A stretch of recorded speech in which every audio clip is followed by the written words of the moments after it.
저녁 8시를 알려드립니다.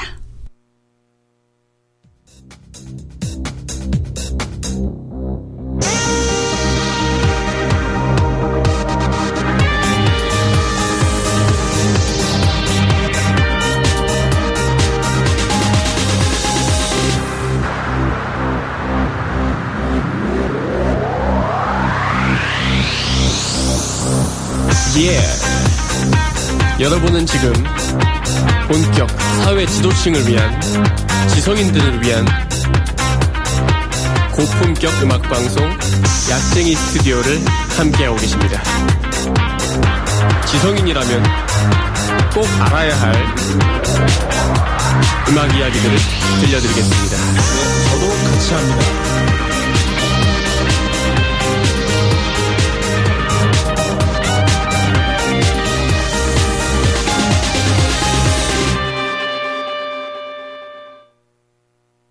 사회지도층과 지성인들을 위한 고품격 문화평론방송 약쟁이 스튜디오. 이번 주에도 무사히가 아니고 상당히 더운 상태로 간신히 살아 돌아왔습니다. 여러분 너무 덥죠? 지금 절기상으로는 아마 입추가 지났을 거예요. 좀 있으면 처서라고 알고 있는데, 그러니까 절기로 보자면 이제 가을이란 말이죠. 가을이라는 체감을 하고 계신 분이 혹시 있으신가요? 저는 날이 갈수록 매일매일 지금 더 더워진다는 느낌이거든요. 원래도 이제 낮에 다닐 때는 그냥 뭐 약간 포기해서 그런 것도 있는데, 그냥 그래 할 수 있어 이런 느낌으로 다녔는데, 밤에까지, 어제도 제가 집에 새벽에 아주 늦게 들어갔는데 이제 걸어서 집에 들어갔단 말이죠. 근데 27도 뭐 이렇게 기온이 나더라고요. 그러면 사실 27도 정도 되면 온도가 인간이 더위를 느끼는 온도거든요. 이제 뭐 집에서 27도도 조금 후덥한데 그나마 이제 제습을 해놓으니까 약간 나은 정도인데, 습도가 이렇게 한참 높은 상태에서 그 정도면은 이제 걸으면서 엄청 몸에서 열이 이렇게 뿜뿜 되는 그런 상태가 돼요. 그래서 이게 원래 열대야라는 게 뭐 지금 올해만 있고 이런 건 아닙니다. 원래도 뭐 열대야라서 뭐 한강 가가지고 이제 막 누워있고 돗자리에서, 아니면은 동네 평상에 나와서 누워 계시고, 이런 일들을 또 옛날부터 있어 왔던 거지만, 이게 어떤 열대야에서 오는 그 정도가, 제가 그 저항력을 잃은 건지 확신하기가 좀 힘듭니다. 일단은 오늘 뭐 본격적인 얘기 들어가기 앞서서, 요즘에 계속 어떤 열사병이나 이런 그 온열 질환 때문에 약간 다치시거나 돌아가시는 분들 소식이 들려오고 있어요. 뭐 야간 러닝 같은 것도 하시다가 갑자기 이제 체온이 올라가서 이제 쓰러지거나 이런 분들도 있고, 뭐 젊은 사람은 괜찮아 이런 거 이제 없다고 합니다. 워낙에 지금 더운 상태이기 때문에. 제가 어제 그냥 조금 빠른 걸음으로 한 30분 좀 더 걸려요. 한 40분 정도 걸리는데 집까지. 그 정도 걸었는데도, 한 3km 딱 걸었는데도 이거 상당히 더운데, 이거 이대로 조금 더 페이스 지속되면 약간 핑핑 돌겠는데? 같은 느낌을 받았거든요. 근데 이게 지금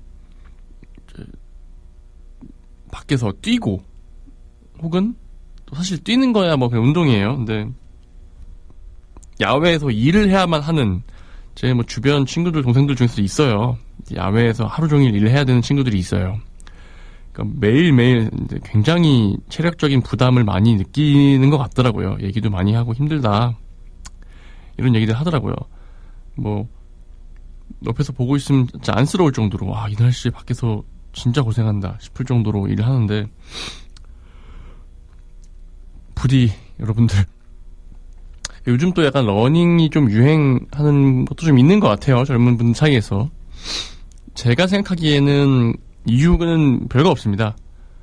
달리기만큼 큰 돈 안 드는 게 없어요. 큰 돈 안 쓰고 그냥 뭐 나쁘지 않은 정도의 신발, 신고 그냥 옷 가볍게 입고 나가서 뛰고 와서 샤워 싹 하고 운동되고 이제 몸에 약간 활력도 생기고 좋거든요. 그래서 요즘에 이제 러닝을 취미로 하시는 분들이 많은데 뭐 제 여자친구도 이제 열심히 하고 있고요. 부디 이제 몸에 무리가 안 가게, 그리고 약간 좀 이거 약간 열이 오른다 이런 느낌이 들 때 바로 좀 조심하시고 쿨다운 하실 수 있는 어떤 대책들도 좀 마련해야 두면서, 그리고 또 한 가지 이제 개인적으로 조금 당부하고 싶은 게 있다면은 혼자 뛰는 거, 인적이 드문 데서 혼자 뛰는 거는 조금 지양해 주십사 하는. 왜냐면 누구랑 같이 있으면 서로의 어떤 그 상태나 이런 걸 조금 볼 수도 있고, 혹시나 문제가 생겼을 때 옆에 있는 사람이 좀 구호 조치를 도울 수가 있어요. 둘이서 동시에 갑자기 특정 임계점을 넘어가지고 픽픽 같이 쓰러지는 경우는 확률적으로 좀 적겠죠. 그러니까 이제 누구와 좀 운동 같이 할 수 있는 사람을 두고 운동을 하시면 어떨까 좀 제안을 드리고 싶습니다. 너무나 요즘에 잠깐만 몸을 움직여도 체열이 확확 오르는 그런 지경에 이르러서, 날씨가 또 건강하려고 운동하는 건데 또 그것 때문에 몸 상하고 다치면 안 되잖아요. 그래서 조금 당부드리고 싶고요. 그 다음에 얘기해볼 만한 거리가 있습니다. 계곡서 설거지하는 진상남녀, 주변 만류의 욕설까지. 강원도 양구에 있는 계곡인데 후라이팬이랑 뭐 가서 뭐 취사해서 해먹은 거를 막 이제 그 계곡가에서 막 세제 좀 해가지고 세제를 이렇게 물에 풀어가지고 하고 있나 보네요. 설거지를 하고 있습니다. 그래서 제보자가 말리니까 음식물 묻은 거를 집에 가져가라는 거냐 하면서 큰 소리 치면서 욕도 했다 이러더라고요. 전남 구례에서도 뭐 이런 그 사례가 제보된 게 있고요.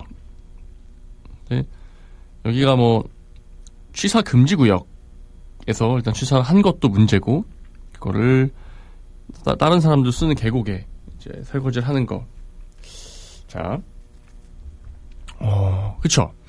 일단은 취사 금지 구역에서 취사를 해먹는 것도 당연히 뭐 법적으로도 그렇고 문제가 있고, 그거를 세제를 써가지고 막 아래쪽 내려갔을 때 누가 있을지 모르고, 그런데 그리고 거기에 이제 살고 있는 물고기나 수생 생물들도 있는데 그렇게 하는 거 상당히 좀 모렴치한 짓입니다. 솔직히 말씀드리면 저도 아주 어릴 때 90년대죠.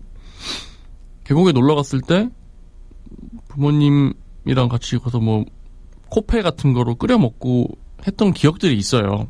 당시가 거기가 취사 금지구역이었는지 이제 지금 와서는 이제 제가 알지 못하지만 그렇게 해 먹었습니다. 그리고 뭐 설거지를 막 세제로 하는 건 아니지만 그냥 거기 계곡물에다 헹궜어요.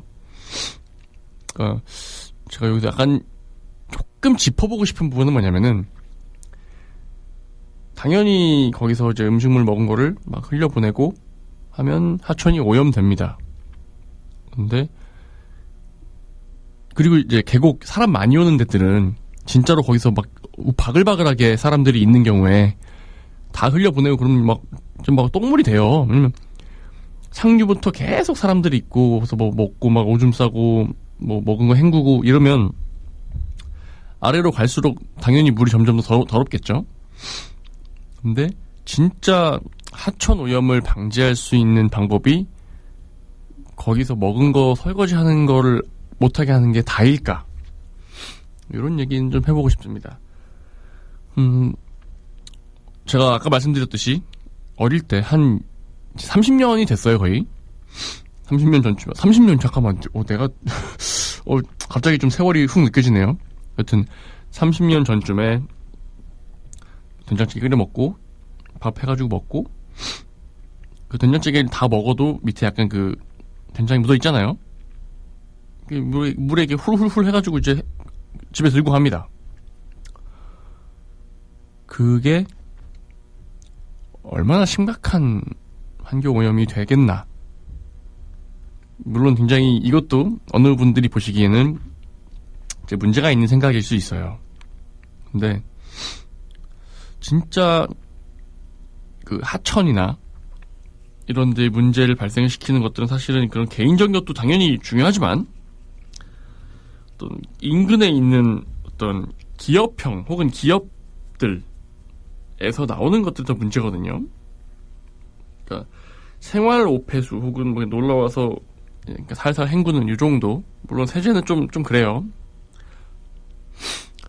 그것보다 공장에서 나오는 것들, 정화 처리를 제대로 안 하거나 정화 시설이 뭐 미비하거나 아니면 노후됐거나 하는 경우에 제대로 걸러지지 않은 상태에서 나오는 공장 처리수들, 혹은 이제 많이들 이제 경험하시는 분들이 있을 건데 시골에 계신 분들은 축사에서 나오는 오폐수 상당하거든요.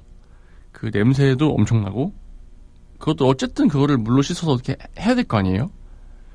거기서 나오는 오폐수들 문제도 상당합니다. 그러니까 그거 뭐 못하게 해라, 공장 가동 중지하고 돼지소 키우지 마라 라고 할 수는 없죠. 네. 그런 데서 나오는 문제들을 어떻게 경감시킬 수 있는지에 대한 고민도 이런 얘기에서 같이 하면 좋겠다. 그러니까 어떤 비양심적인 개인들을 온라인상으로 비난하고 뭐 저런 놈들이 다 있냐라고 얘기하는 건 상당히 쉬운 일이에요. 저도 이 기사를 보면서 아우 진짜 뭐 저렇게 하냐 이런 생각합니다. 네, 그 개인들을 비난하는 이유가 뭔지를 좀 들여다보자는 얘기죠. 결국에는 하천이 오염되는 걸 막아야 한다라는 생각으로 그걸 하신 거죠. 그러면 진짜 하천 오염에 더 중요한 포인트들이 뭐가 있을까 같은 것도 담론으로 좀 나오면 어떨까, 이런 개인적인 생각이 참 들었습니다. 왜냐면 최근에 이제 뭐 이게 옳지 않다 뭐 이런 부분보다 그냥 어떤 분노를 표출하고 싶어서 아니면 누군가를 욕하고 싶어서 욕을 하는 그런 사람들이 꽤 늘어나고 있다라고 저는 좀 느끼거든요. 그야말로 심심하던 차에 잘 걸렸다 이런 마음으로 그냥 댓글을 쓰고 욕을 합니다. 시비를 걸고요. 이렇게 되면 사실은 본질적인 어떤 문제의식과는 상당히 멀어진 좀 공허한 분노, 공허한 이야기가 될 수밖에 없거든요. 뭐 다시 한번 강조하자면은 취사금지 구역에서 취사를 하고 그걸로 막 설거지를 거서 하고 당연히 100번 잘못된 행동이 맞습니다. 그리고 거기서 우리 또 지성인 여러분들이라면 한 발짝 두 발짝 더 나아가서 또 생각해보고 더 얘기할 게 없나 라는 것도 좀 고려해 볼 수 있지 않을까. 사실 그래요. 인구가 아주 적었던 옛날에는 하천물이 우리가 쓰고 있는 상수도잖아요. 그러니까 근본적으로 그 사람들은 그냥 하천에 있던 물을 떠서 그걸 마시고 그걸로 밥을 짓고 그걸로 설거지를 하고 빨래를 하고 그렇게 살아온 게 우리나라가 그렇게까지 오래 안 됐습니다. 제 생각에 100년이 아직 안 됐을 거예요. 100년이 뭐야? 그죠. 한 100년 100년? 대한민국이라는 국가가 생겨난 초기만 해도 그렇게 했을 겁니다.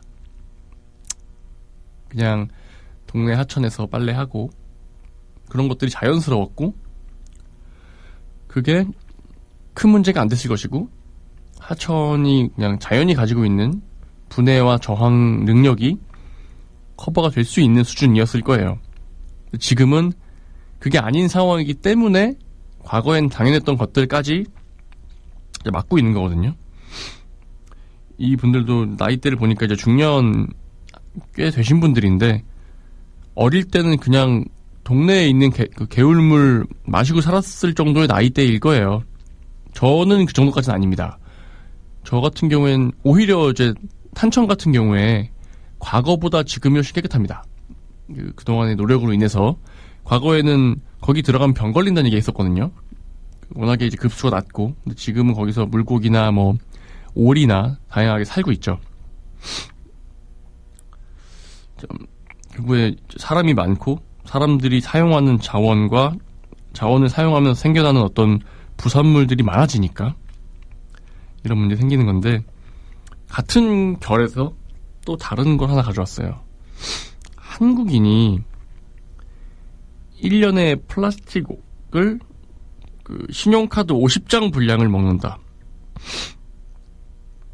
야, 이건 좀 약간 개인적으로는 좀 충격적입니다. 신용카드로 많이 비유를 해요. 미세 플라스틱 섭취량이 얼마나 된다 이런 거를 많이 얘기하는데, 이게 생수에도 수돗물에도 피할 수 없게 들어있다라고 얘기를 하더라고요. 그래서 일주일에 신용카드 한 장 분량을 먹는다라는 보고가 있다.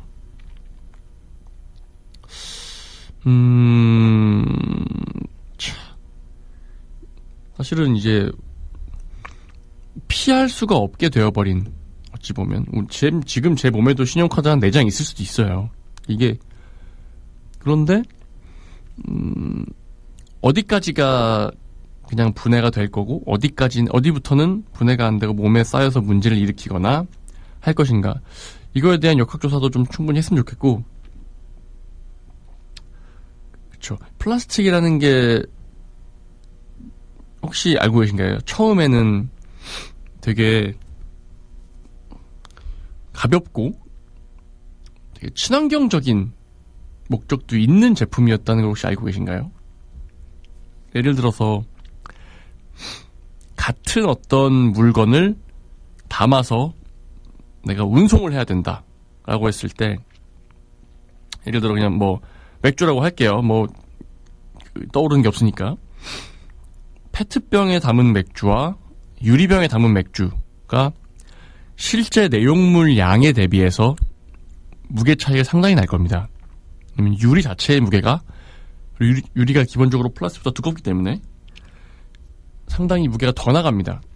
그러면 운송되는 거리가 늘어나면서 당연히 그 무게에 비례해서 이제 운송될 때 쓰는 석유 연료가 화석 연료의 양이 늘어납니다.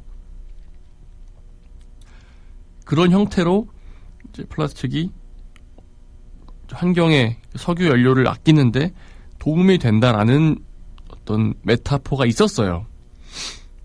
그러나 그게 이제 자연 분해가 쉽지 않고, 분해의 방식이 이제 유기적으로 분해가 되어서 다시 순환된다는 형태가 아니라 그냥 계속 물리적으로만 잘게 썰려가지고 눈에 보이지 않을 정도의 작은 알갱이로 어딘가에 계속 남아있다라는 거거든요.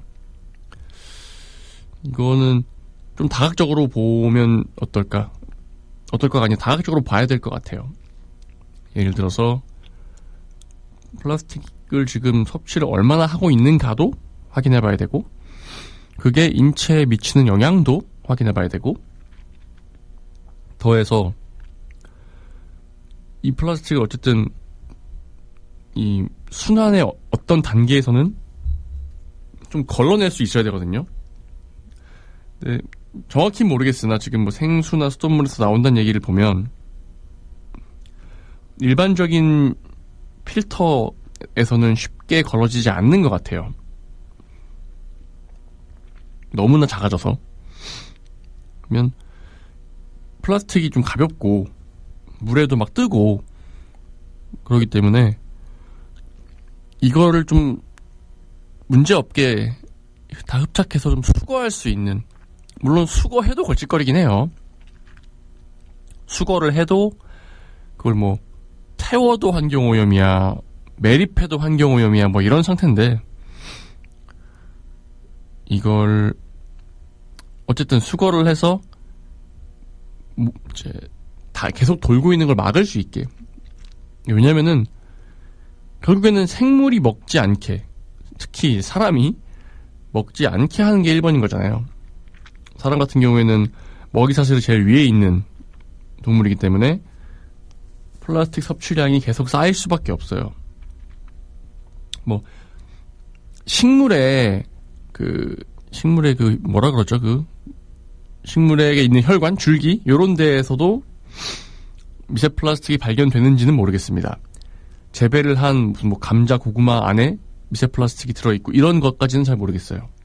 그런데 아마도 사람이 그렇게 많은 걸 먹고 있다면 우리가 먹고 있는 동물들에게도 축적되어 있는 것들이 있을 거고, 왜냐면 물을 마시니까. 그러면 그 플라스틱이 다 배출이 안 되고 쌓인다라고 가정한다면 내장기관이나 살코기 등에 또 들어있을 거예요.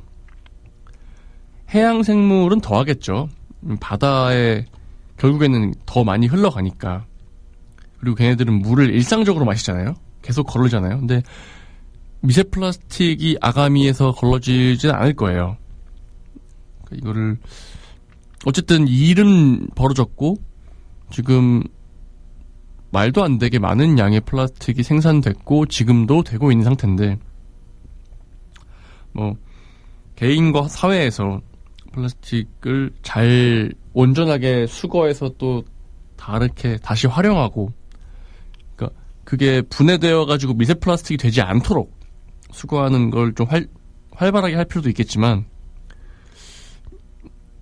이걸 어떻게 우리가 앞으로 이미 벌어진 상황에 대해서 어느 정도의 위험으로 판단하고 어떻게 조치할 것인가도 조금 더 생각을 해보면 어떨까? 사실 이 정도밖에 제가 말씀드릴 수 있는 게 없네요. 정확히 이렇게 해야 됩니다라는 걸 말씀드릴 수 있을 만큼의 어떤 과학적인 그런 생리학적인 근거를 가진 사람이 아니기 때문에 일단 계속 최근에 환경에 관련된 문제, 기후, 환경 오염 등등에 대해서 조금씩 말씀을 드리고 있는 것 같아요. 워낙에 소식을 많이 접하기도 하고 이제 개인적으로 체감이 되는 부분들도 왕왕 있기 때문에 여러분들도 바쁘신 일상이겠지만 지내시면서 한 번씩 그런 걸 생각하시면서 지내시면 좋을 것 같습니다. 노래 하나 듣고 올게요. 노라조의 구해줘 듣고 돌아오시겠습니다.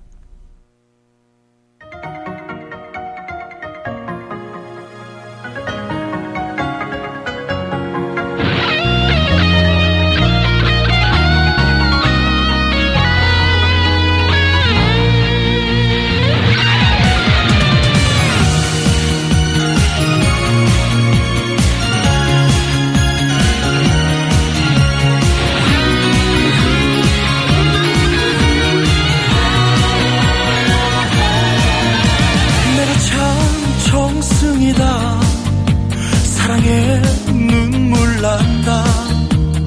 몇 번을 겪어도 이별이란 내비 없는 낯선 국도 꾹 참아본다. 세상을 살아간다. 랄랄라 노래도 불러대며 사랑과 싸워가며 사랑아 나를 도와줘라. 랄라 사랑아 나를 구해줘라. 랄라 눈물 나도 웃으련다. 사랑아 날 도와줘.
구역 살아본다. 사랑아 날 구해줘. 라라라 사랑아 나를 도와줘. 라라라 사랑아 나를 구해줘. 라라라 눈물 나도 웃으련다. 사랑아 날 도와줘. 라라라.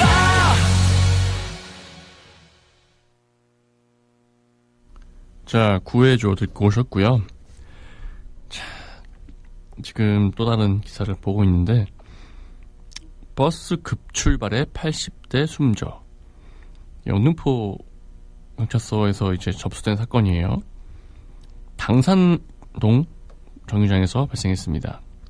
이게 뭐냐면 그 지선버스인데 딱 버스가 서고 80대 이제 할머니께서 내리시는 거예요. 근데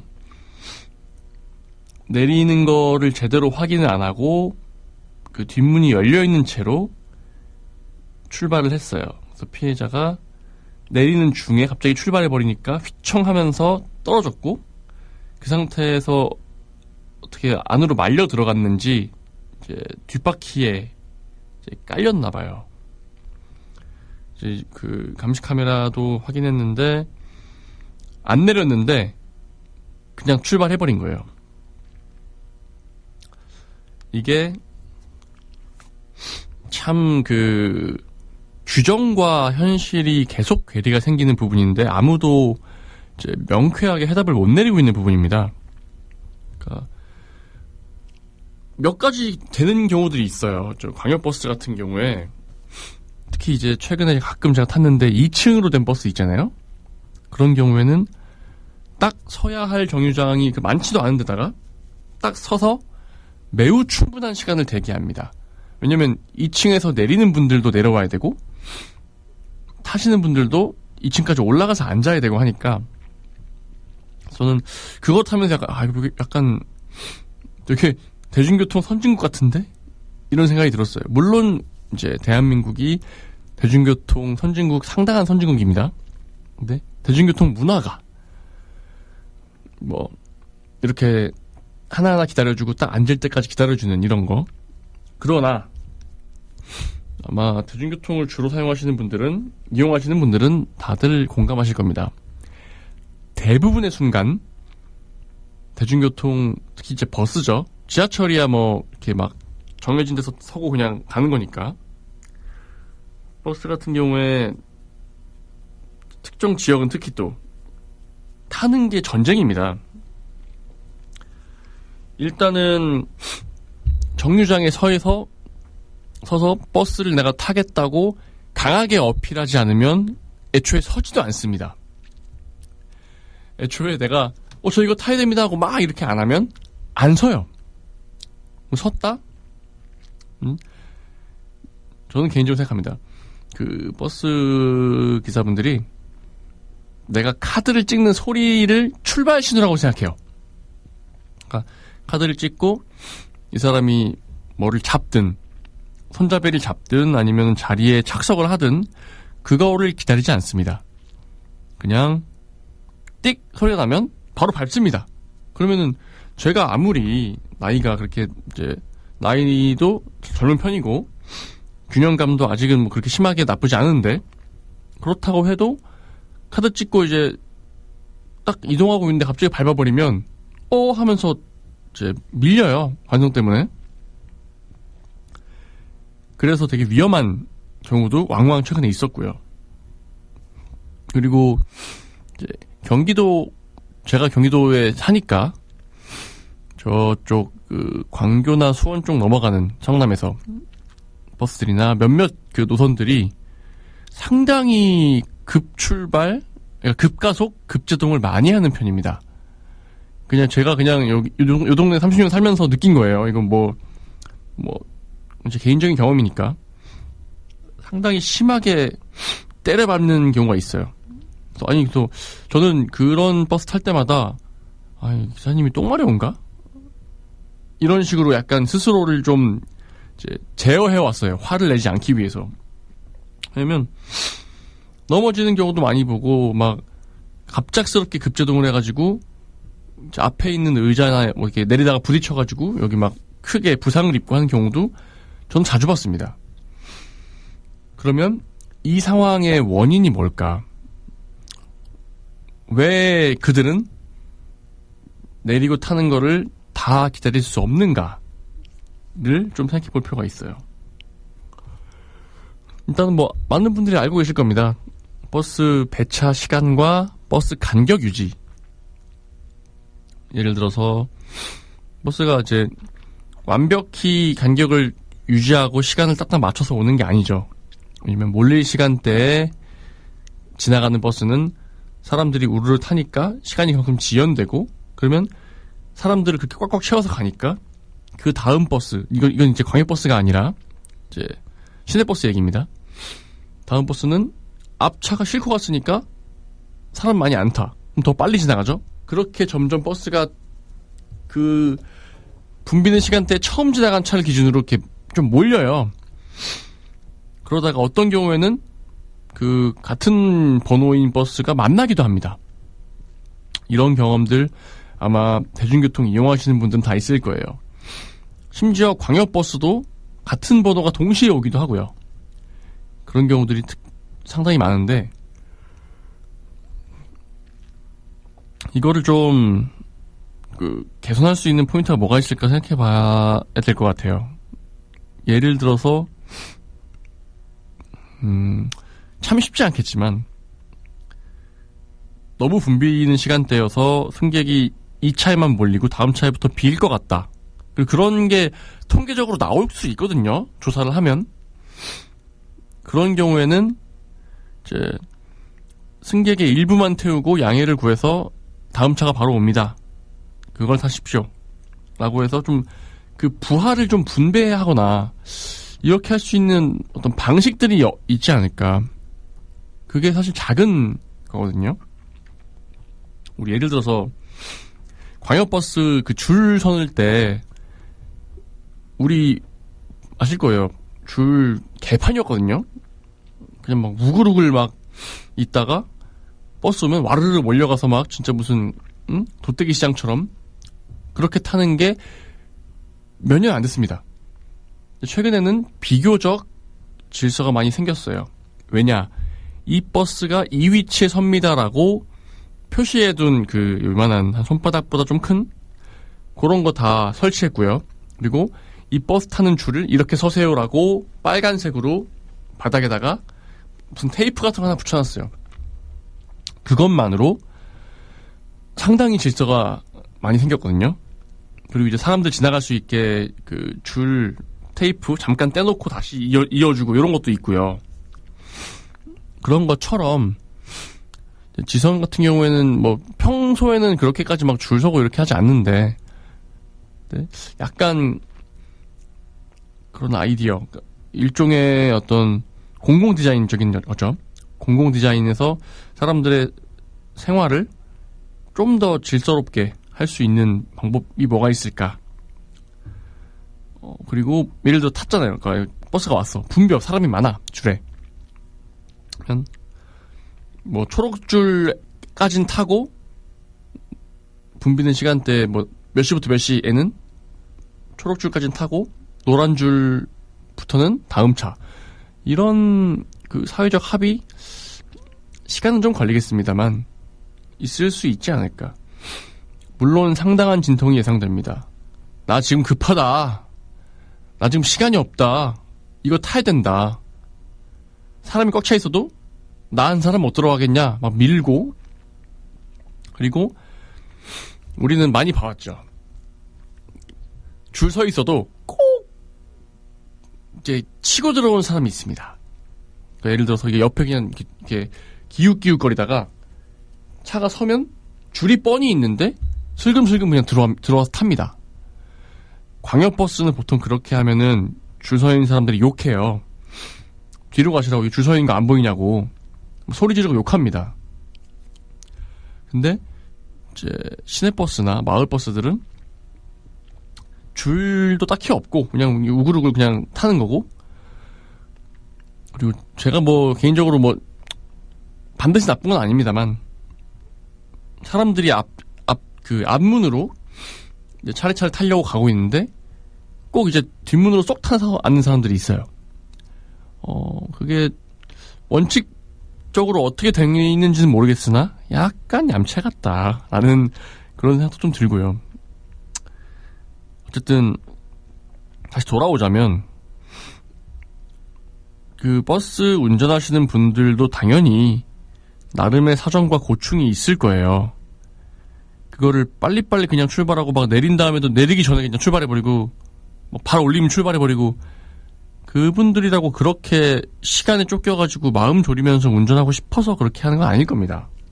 그러니까 가끔씩은 있어요. 이 사람은 속도에 미쳤구나. 이 사람은 지금 막 그냥 운전 버릇이 개판이구나. 이런 사람이 가끔 있습니다. 근데 대부분의 순간은, 대부분의 사람들은 그냥 여유롭게 안전하게 운행하고 싶어 할 겁니다. 그러면 갑작스럽게 출발하고 멈추는, 그리고 빨리빨리 가야 되고 막 이렇게 되는 상황들을 시스템적으로 보완할 수 있는 걸 마련해야 되거든요. 이거는 관련된 전문가들의 조사와 연구도 있어야 될 것이고 버스 회사들의 협조도 상당히 필요할 것 같아요. 당연히 버스 회사는 엄청 디테일하게 계산해가지고 가장 수익을 극대화할 수 있는 수준으로 버스를 배차를 할 거예요. 그러니까 이거 뭐 버스가 많이 다닌다고 좋은 것도 아니고 많이 다닌다고 해결될 것도 아니고요. 배차 간격이 줄어들고 더 촘촘하게 다닌다고 될 것도 아니에요. 더 배차를 늘리면 비용만 늘어나게 되는 거고. 하여튼 저도 일상적으로 버스를 탑승하면서 다니는 사람으로서 좀 더 안전하게 우리가 이제 대중교통을 이용하고 할 수 있는 좀 특단의 어떤 아이디어를 좀 해주십사. 해줘. 나는 모르겠어. 해줘. 저는 일단 아까 아이디어 하나 냈어요. 초록불, 노란불 시스템. 이제 탑승을 거부가 아니라 탑승 분배. 약간 이거 용어를 잘해야 돼요.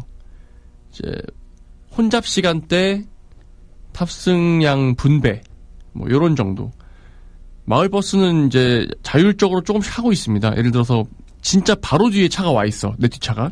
그러면 그냥 지나갑니다. 저는 그거는 되게 이해를 해요. 왜냐면 어차피 바로 오거든.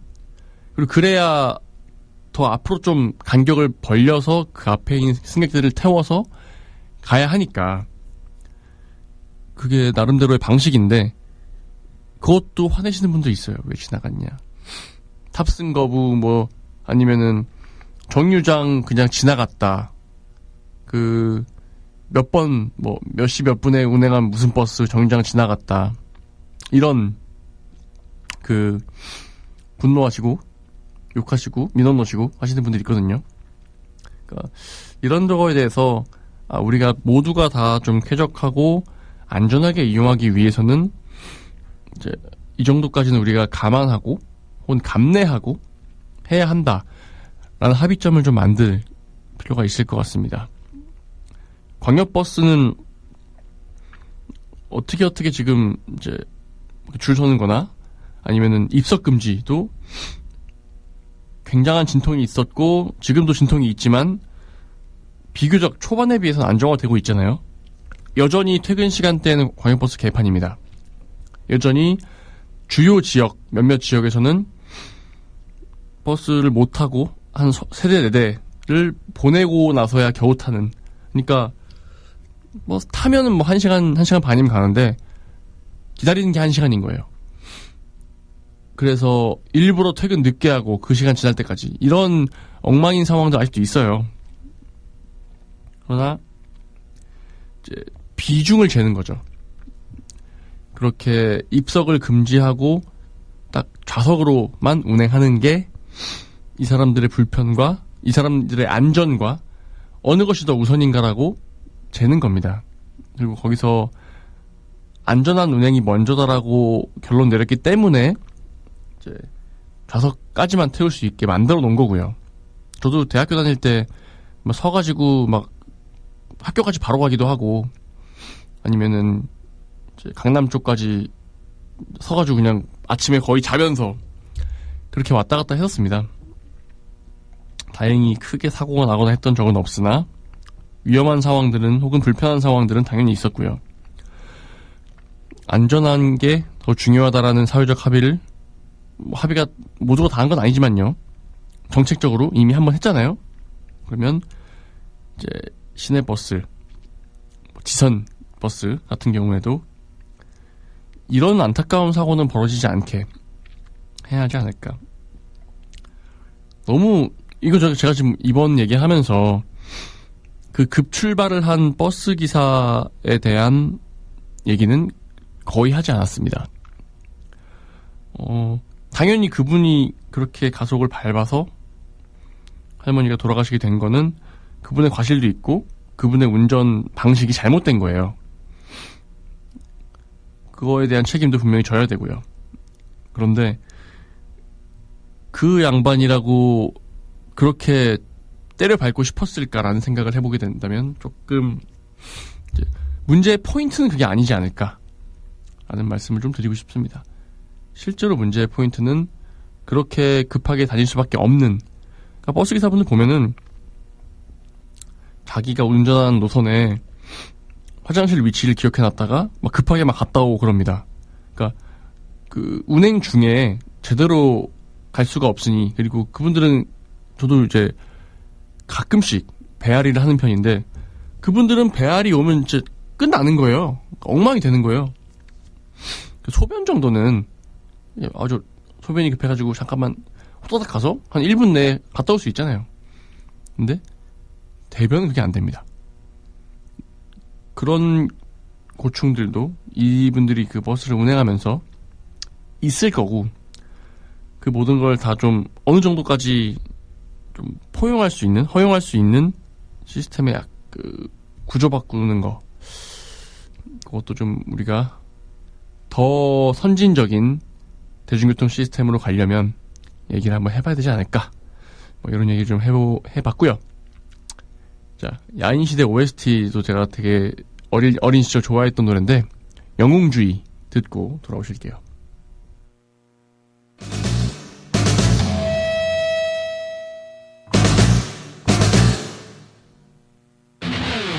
좁은 세상에 버려진 고독 속의 그림자들, 짙은 어둠 속 갇혀있는 뒷모습들, 회색 도시에 가려져 존재 찾을 순 없어도 바람만은 함께 할 거야.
가려져 존재 찾을 순 없어도 바람만은 함께 할 거야.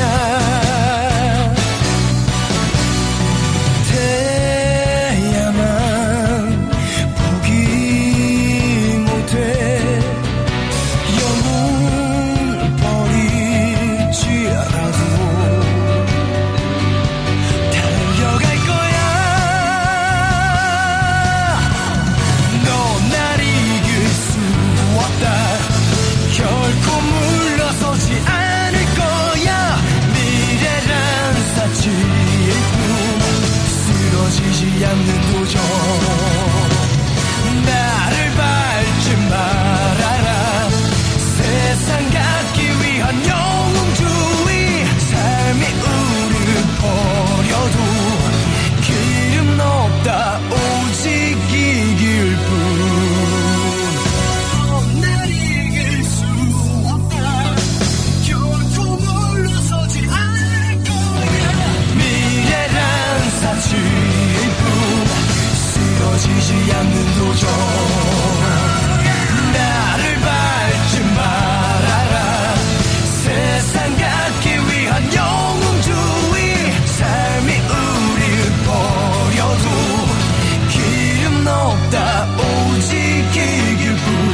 네, 영웅주의 듣고 오셨고요. 자, 이게 아마 마지막 토픽이 되지 않을까 싶은데, 우리 지난주에 그 BTS 슈가 씨의 음주운전 소식을 전달해드린 바 있고, 그분도 지금 이제 수사하고 어떻게 처벌할지 계속 소식이 들어오고 있어요. 그건 아직 소개해드릴 상황은 아직 안 될 것 같고. 근데 요즘 음주운전자들의 트렌드 알고 계십니까? 음주운전의 어떤 새로운 그 음주운전맨들의 새로운 메타가 있습니다. 걸렸어. 일단 도망갑니다. 도망가서 빨리 경찰 따돌리고 집으로 간 다음에 집에서 술을 사가지고 막 먹어요. 그 다음에 잡니다, 푹. 그리고 경찰이 당연히 추적할 수 있죠. 차 번호로 다 있으니까 이제 조사를 받죠. 아, 그날 제가 술을 먹었어요. 집에 와서 먹었어요. 그래서 음주가 지금 나올 수밖에 없어요. 거길 지나가던 당신은 음주 운전이 아니었습니다. 라고 얘기하는 거죠. 이게 이제 이 선도주 메타가 과거에 이제 이창명 씨부터 최근에 김호중 씨까지, 씨라는 말을 붙이기도 상당히 싫긴 한데요. 그런 양반들이 유행을 시켰습니다. 선례를 만든 거죠. 그러니까 거기서 내가 왜 이걸 불었다가, 그리고 그런 판단할 정도면, 그런 그 도주 판단을 할 정도면 개인적으로 둘 중에 하나로 봅니다. 범죄자의 그 DNA거나 아니면 술을 정말 꽤 많이 마셔서 판단력이 상당히 좋지 않거나. 그러니까 그런 사람들이 왜 불어요? 측정기를 째는 거죠. 다 때려박고 그냥 짠 다음에, 도망간다고 표현하겠습니다. 도주한 다음에 집 앞에서 술을 잔뜩 싸가지고 마십니다. 그러면 그 집 앞 가게에서 술을 산 기록이 다 남잖아요. 그 CCTV랑 카드가. 이걸 먹어서 제가 지금 그 역추적해가지고 혈중 알코올 농도를 이제 측정하는 방식이 있거든요. 그걸 이제 뭐 그렇게 측정하기도 해요. 체혈 통해서. 그때 제가 집에 와서 좀 더 먹었어요. 집에 와서. 그래서 나오는 거지. 그때는 안 먹었는데요. 이렇게 퉁치고 넘어가는 게 어떤 2024 대한민국 음주운전 트렌드가 됐습니다. 자, 이거 바보들입니까? 이게 법의 허점이잖아요. 이미 굉장히 예전에 법의 허점이 있다는 사실이 드러났고, 그것 때문에 누가 봐도 음주를 했는데, 그리고 음주가 문제가 될 정도의 음주량이 있었는데 빠져나가는 일들을 우리가 여러 차례 경험했습니다. 그리고 그게 지금 새로운 트렌드로 자리를 잡았어요.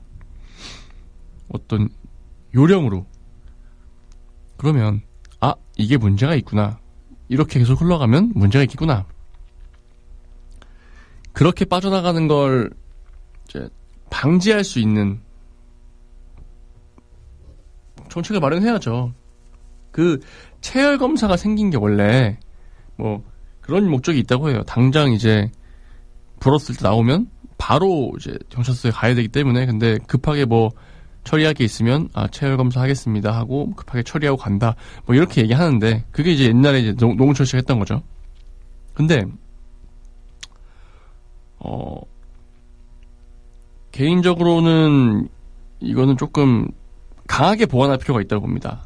체열 검사를 요구했다면 무조건 그 나온 어떤 수치에서 조금 감안해서 더 때리는 거지. 왜냐면 뭐 사람마다 분해 속도 다르고, 빠르게 분해하는 사람도 있는데 빠르게 분해하는 사람들은 체열 검사에서 유리하거든요. 체열 검사를 하면 무조건 혈중 알코올 농도의 그 기준을 낮게 잡든가, 그리고 도주를 했다 그러면 무조건 음주운전이 가지고 있는 최고 형량을 때려 맞든가, 이 정도의 어떤 보완은 지금 필요한 상황이 아닐까라고 생각이 듭니다. 그 정도는 해놔야 도주를 안 하지. 지금 이게 도주가 문제가, 도망간 것도 문제인데 도망가다 사고를 내요. 그런 식으로 무고한 분들의 생명과 재산이 파괴되고 있습니다.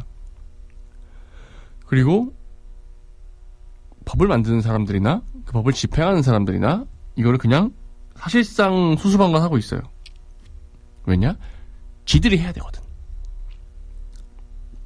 격한 말이었지만 자기들이 해야 되거든요.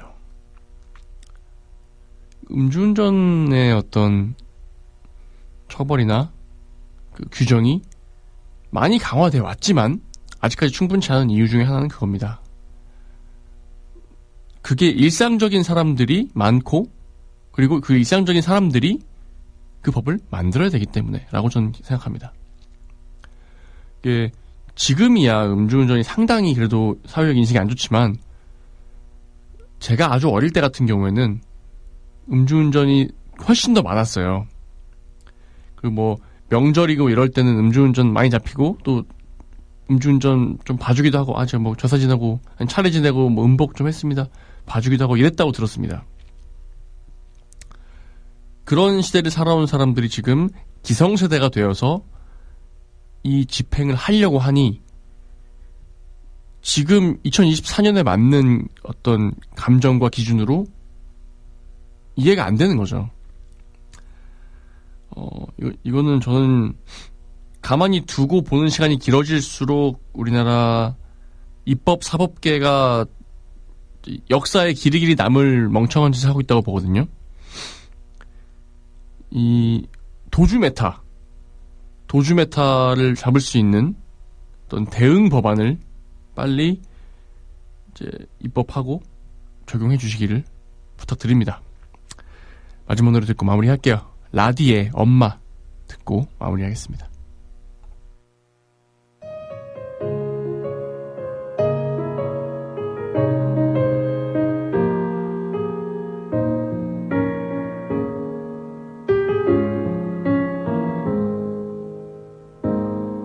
처음 당신을 만났죠. 만나자마자 울었죠. 기뻐서 그랬는지 슬퍼서 그랬는지 기억도 나지 않네요. 드릴 것이 없었기에 그저 받기만 했죠. 그러고도 그땐 고마움을 몰랐죠. 아무것도 모르고 살아왔네요. 엄마 이름만 불러도 왜 이렇게 가슴이 아프죠. 모든 걸 주고 더 주지 못해 아쉬워하는 당신께 난 무엇을 드려야 할지. 엄마 나의 어머니 왜 이렇게 눈물이 나죠.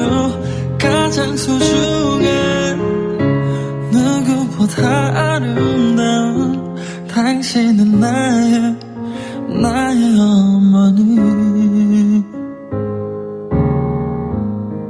힘드셨다는 거 이제 알아요. 나 때문에 많이 우셨죠. 그땐 왜 그랬는지 몇 번이나 그랬는지 기억도 나지 않아요. 내 작은 선물을 너무 감동 마세요. 당신은 나에게 세상을 선물했잖아요. 잘할게요. 내가 잘할게요. 엄마 이름만 불러도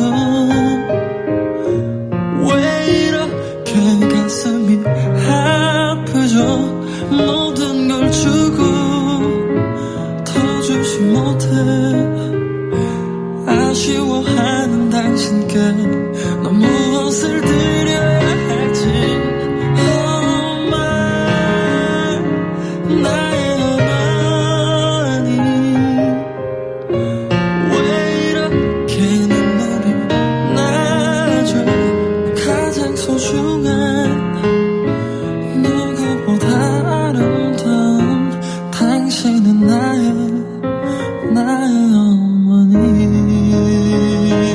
좋은 당신의 모습은 기억할 수 없지만 마지막 모습만으로 죽는 날까지 기억하겠죠. 내 모든 맘 다해 사랑합니다.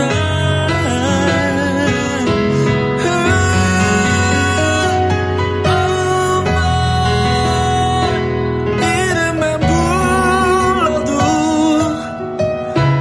왜 이렇게 가슴이 아프죠. 모든 걸 주고 더 주지 못해 아쉬워하는 당신께 무엇을 드려야 할지. 취업 준비 힘들다. 수강료에 응시료에. 포기하지 마. 성남 거주 미취업 청년에게 수강료와 응시료를 최대 100만 원까지 지원해주는 청년 취업 올패스가 있잖아. 한도 내에서 상시 신청 가능하니까 잡아봐 어플라이에서 확인해봐. 당신의 취업 전사 성남. 오늘은 저 강남과 함께 멋진 우리 이웃들 한번 만나볼까요? 바쁘니까 부스런히 해야죠. 월급날이 제일 기뻐요. 한국의 흥에 반해서 트로트 가수가 됐습니다. 다 함께 내일을 만들어가는 다문화 이주 배경 이웃들. 우리는 모두 우리입니다. 공익광고협의회. 지역민의 소리, 희망 속의 공감. 여러분께서는 지금 90.7MHz 성남 FM 방송을 듣고 계십니다. 성남의 지역 라디오 방송 성남 FM 방송은 청취자 여러분의 참여와 다양한 의견을 기다리고 있습니다. 성남 FM 방송 홈페이지 www.fmnara.com 또는 전화번호 703-6100번으로 참여 부탁드립니다. 여러분의 소중한 의견은 정성을 다해 프로그램에 반영하도록 노력하겠습니다. 우리 주민과 함께 만들어가는 방송 성남 FM 방송입니다. 고맙습니다.